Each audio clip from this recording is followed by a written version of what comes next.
छोरी तिमी पनि विदेश जाऊ नबिना यो इन्डस्ट्रीमा केटीहरूलाई एकदमै गाह्रो हुन्छ बहिनी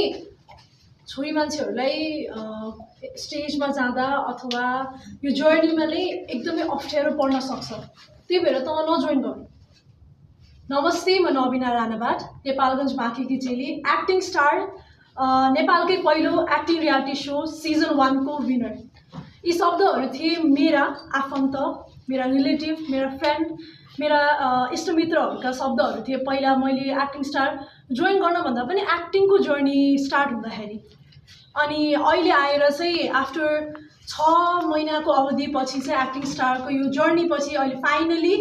एक्टिङ स्टारको विनर भएर नेपालगञ्ज पश्चिम बाँके हाम्रो ट्रफी आएको छ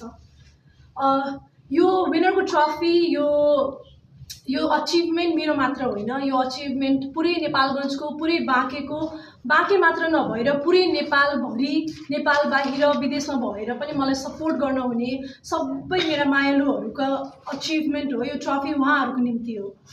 अनि मैले सोचेको पनि थिइनँ यति धेरै मैले माया सपोर्ट अनि अघि भर्खरै भन्नुभयो यहाँ नेपालगञ्जको मिडियाले जसरी कभरेज गरिदिनु भयो यो सपोर्ट नै मैले एक्सपेक्ट गरेको थिइनँ अनि यहाँबाट भोटको एउटा हिसाबको माया पनि त्यो पनि एक्सपेक्ट गरेको थिएन अनि एकदमै निरन्तर माया गर्नुभयो निस्वार्थ माया गर्नुभयो र नेपालगञ्ज ट्रफी आयो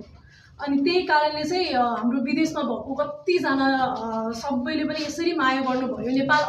अधिराज्यभरि नै कति धेरै ठाउँबाट पनि भोट गर्नुभयो अनि थ्याङ्क यू सो मच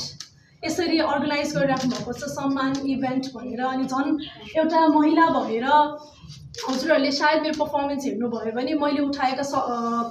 उठाएका कजेसहरू जस्तो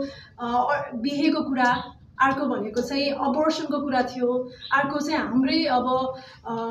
बर्दियाकै कथा सृजन दिदी र विवेक दाईको कथा थियो त्यस्तै थुप्रै कथाहरू वस्तु मैले उठाएको छु अनि त्यो मन पराएर पनि मलाई धेरैजनाले सपोर्ट गर्नुभयो अनि थ्याङ्क यू सो मच फेरि पनि हजुरहरूलाई यति धेरै माया सपोर्ट